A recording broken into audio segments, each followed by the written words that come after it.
Let's look at the sentences from chapter 4.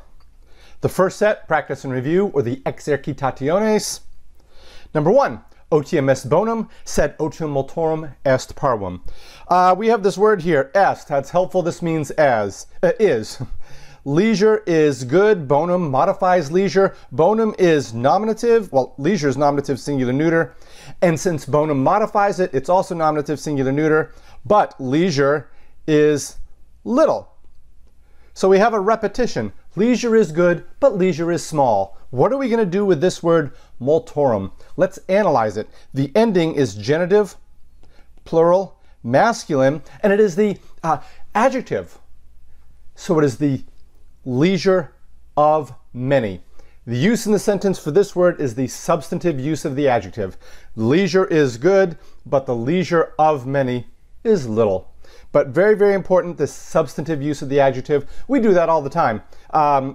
We taught you here in the news about the rich or the poor or, the happy or sad. Or we use that, but I think most often it comes to mind is to use it in the news to refer to a group of people substantively.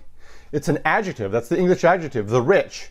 It's the adjective rich, but in that case it's used to represent a group, and so it gives that adjective substance.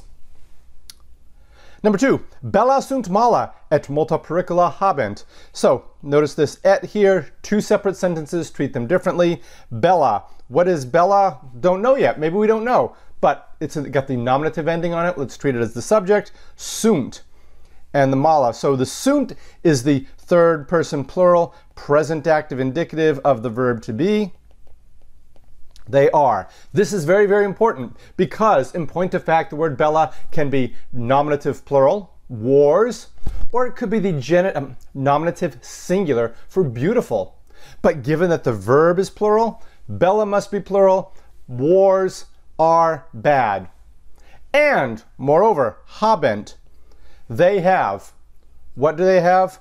Pericula. Accusative, plural, neuter, and multa modifies it, so it's also accusative, plural, neuter. Habent, let's analyze it, third person plural, present active indicative of the verb habeo, habere, habui, habitum. So, a parallel construction. Bella is the subject for both. Wars are bad, and wars, we can just say they, and they have many dangers, because in English we wouldn't repeat it. In Latin they don't repeat it.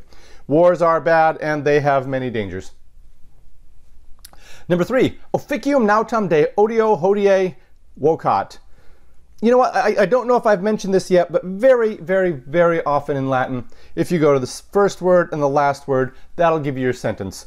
Officium, nominative, singular, neuter. Duty, what is this one? Third person singular, present active indicative. Duty calls. There's the heart of your sentence. Duty calls. Duty calls what? Let's find the direct object. In other words, let's look for something in the accusative case. Nautam, accusative, singular, masculine. De otio, from leisure. This is your ablative, singular, neuter after the preposition de. So, duty calls the sailor from leisure. Hodie is an adverb that just means today. Duty calls the sailor from leisure today. Number 4, pauci viriawari multas formas periculi in pecunia vident, non debemus esse avari. Look at that. Two different sentences again, combined in one. Yeah, I like the way we go from,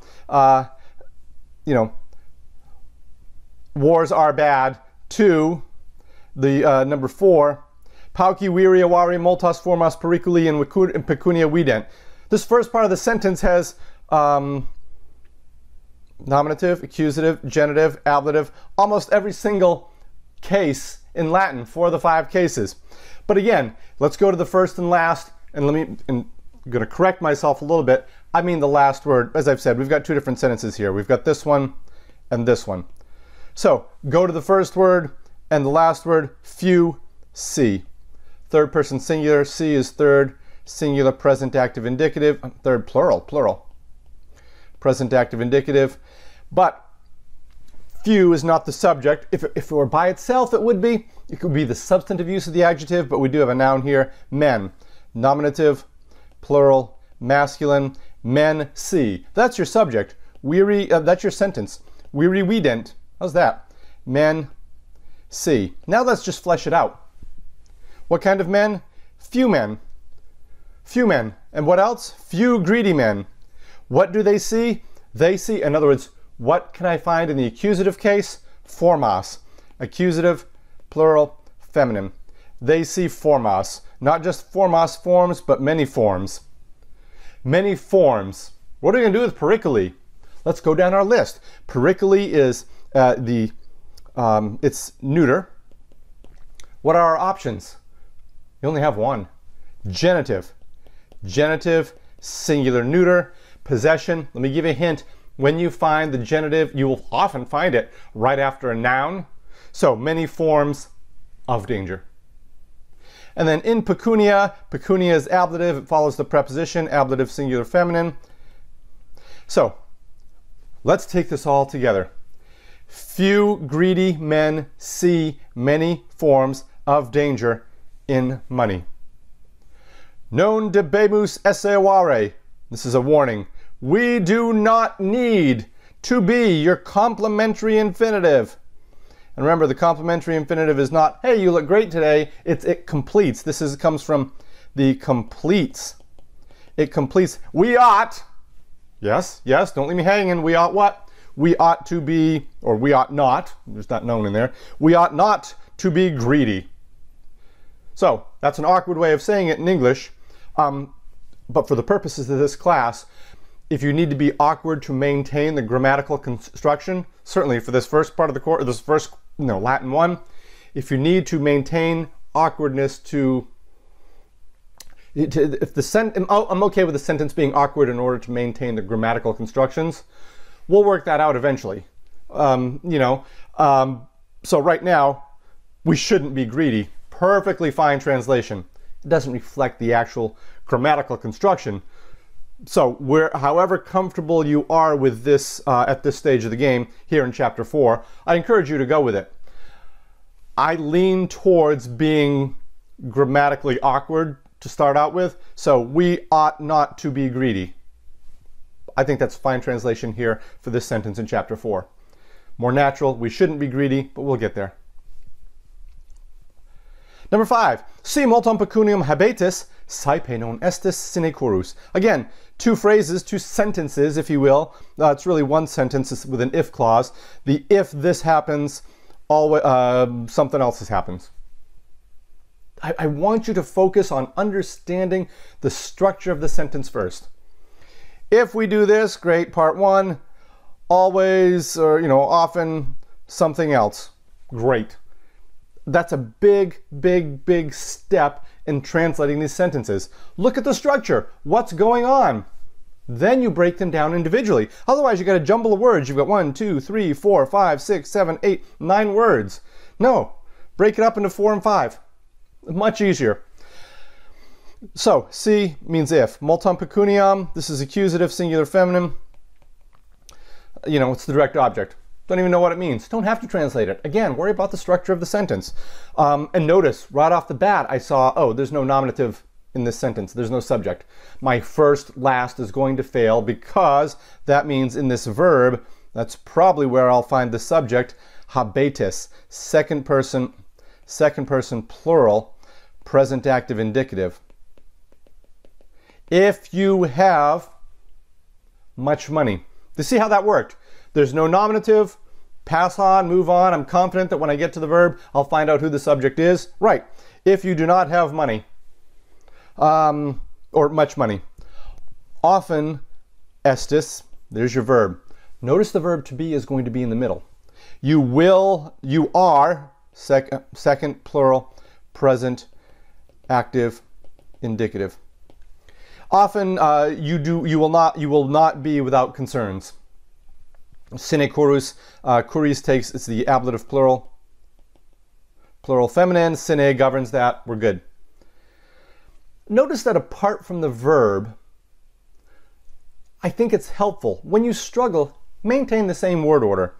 If much money you have, often not you will be, not you are without concern. Awkward. but it gets you, it's like a Yoda speak. If much money have you, oh right, Yoda, I get it. Oh, if you have much money. So if much money, so when you keep that word order, picture Yoda saying it in your head, then it'll make, then you'll be able to, just like when you watch Star Wars, you know what Yoda's saying, then you can put it in good English. If much money you have, that's my Yoda impression, always or often you will not be without concern. Number 6, puellae magistrum de concilio malo sine mora monent. First last works here. The girls warn. Great. First last. Now, girls, nominative plural feminine. Feminine. Monent, third person plural, present, active indicative. Notice they match. The girls warn. Plural, plural. Has to be that way. The girls warn what? In other words, let's look for something in the accusative case. Magistrum, accusative, plural, feminine. Excuse me, going too fast. Accusative, singular, feminine. The girls warn the teacher. De concilio malo, sine mora. 2 phrases with a preposition. About the bad plan, that's the de part. Without delay.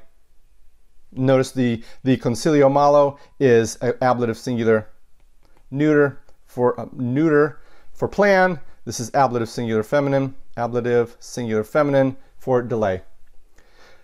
So in this case, first, last works. It's going to work. Either your Yoda speak is going to work, your first, last is going to work, or both of them are going to work. And the girls, the teacher, about the bad plan without the day, they warn. Don't repeat that they, because you've got girls. You don't need to say they. Girls, the teacher, about the bad plan without without delay, warn. Oh, magna poeta. Oh, great poet. We just get that out of the way. Oh, great poet. What is this one? Sumus veri amici. We are true friends. Great. Notice, and I've done it without explaining explicitly what I'm doing. I'm breaking this up. 1, 2, 3, 4, 5, 6, 7, 8, 9, 10. You got 10 words here. Break them up. 3, 3, 2, 2. Makes it much more manageable. Oh, great poet. We are true friends. This is tricky. This is the blank singular. Well, let's put it this way. This is the imperative. I'm getting ahead of myself. Normally, we'd make it second singular, present, active, imperative. With the imperative is a command, so you're always talking to the you, the second person. In other words, you is strictly not the subject. This is different than the indicative, which is why I like to put it in brackets. Put that to in brackets, because strictly speaking, it's not like you are helping me. Great, you is the subject. Help me, the subject is sort of implied, but it's also you know what I mean? So I put the to for the second person in brackets. Or you can leave it blank. Either way, your call.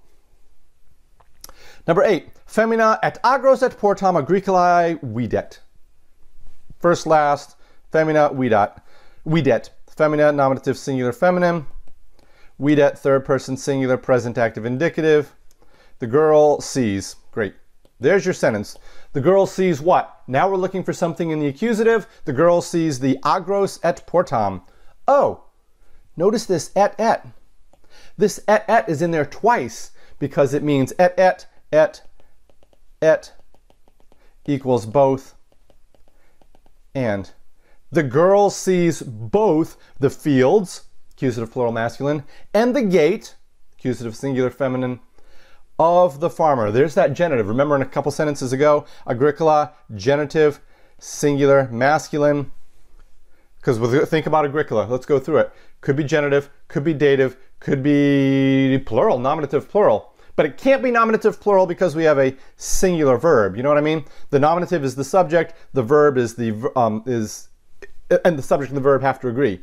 So if this were the nominative, so it could be genitive, dative, or nominative plural. You know it's not nominative plural because the nominative plural would match the verb. That's all I'm saying. And playing the odds here, dative is reserved for verbs of giving, showing, or telling because it's the direct object. That's probably not it. And this is the noun directly after another noun, the gate of the farmer. Farmer's gate. The farmer's field and gate. So the girl sees both the fields and the gate of the farmer. 9. You are in great danger. S, sum SS, sumus est sunt. S in magno periculo. How did I do that so fast? Let's periculo. You, singular. So, second person singular, present active indicative of the verb to be. Sum es est, sumus est sunt. There you go, S. You are. This is all one. That's the verb. You don't have to put a word for you if you want to. If you want to be emphatic, I could say you, too. He's fine. She's fine. They're fine. You are in great danger. That would be the effect of putting the to in there. But hey, you're in trouble. S. S. You don't need to include the word for you. In great danger is a phrase, a prepositional phrase. In takes the ablative. Ablative singular neuter of danger is periculum, periculi, periculo, periculum, periculo. There you go. I'm just going through it in my head, in my mind's eye. Periculo is the ablative singular neuter. Magno, the great, modifies it. There you go. 2s and magno periculo. I prefer to leave the 2 out. It's fine. Number 10. My son's opinions are often foolish. Opinions are foolish. Foolish modifies opinions. Opinions. Sententiae sunt stulti. Because opinions are nominative, plural, feminine. There you go. Are, third person plural, present active indicative of the verb to be. Sum est est, sumus est sunt. So, what about my sons? Oh, okay, well, let's just throw that in there. Again, sons is genitive singular masculine. Sententiae filii. What about my? You can put it in there. Filii mei. Romans are often, when it comes to family members, Romans are often going to leave out the mine and yours because to the Roman way of thought, whose else did you think I was talking about? You know, if you're talking about Bob's son, well, then you know it's Bob's son's opinions that are foolish because you've been talking about him. If you're talking about my sons, well, you know who you're talking about, generally. And so the Romans are much more inclined to leave off those personal possessive pronouns or adjectives than we are. So my son's opinions are often, saipe, foolish. Get the heart of your sentence first. Get the heart of your sentence. Opinions are foolish. And then you can put the rest in there. 11. The daughters and sons of great men and women are not always great. So these people, daughters, sons, of great men and women, that's going to be a genitive, are great is going to modify them. So, daughters, filii, sons, et filii, of great men and women. Of great men and women. Let's do it this way. We used et here. Let's do men and women. Virorum. Women is feminarum. Okay. But let's put feminarum just to break it up a little bit. I could say filii et filii, virorum et feminarum. Okay. The sons and daughters, or daughters and sons, of men and of women. But this que at the end is a nice little touch. You don't have to use that. Non sunt, are not. Semper, always. Great, magni.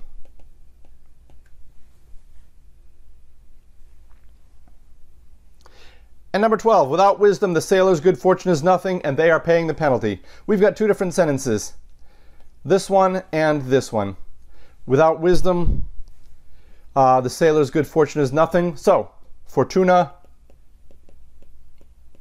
est nihil. There's my sentence. Good fortune, check. Check is nothing. Without wisdom, let's put that in there. Sine sapientia. Okay, without wisdom. Check, check. The good fortune of the sailors. Now Nautarum, it's plural. Sine sapientia, nautarum fortuna est nihil. Now that we've got the words, let's make it a little more Latin-y. That is a word. Sine sapientia, fortuna, and I think the Romans would put the genitive, as we've seen in a couple examples in this one, nautarum est nihil. Et. They are paying the penalty. What is penalty? The poenas dant. Notice that in Latin the phrase, which doesn't make sense in English, we're paying the penalty. Well, we pay the price, but for a punishment, I don't even know how pay the price comes to is a phrase. It's a colloquial phrase. They say that all I'm saying is giving is giving the penalty, or they're giving a penalty. That's the phrase in Latin. So, there we are. Let me know if you have any questions. Have a great day.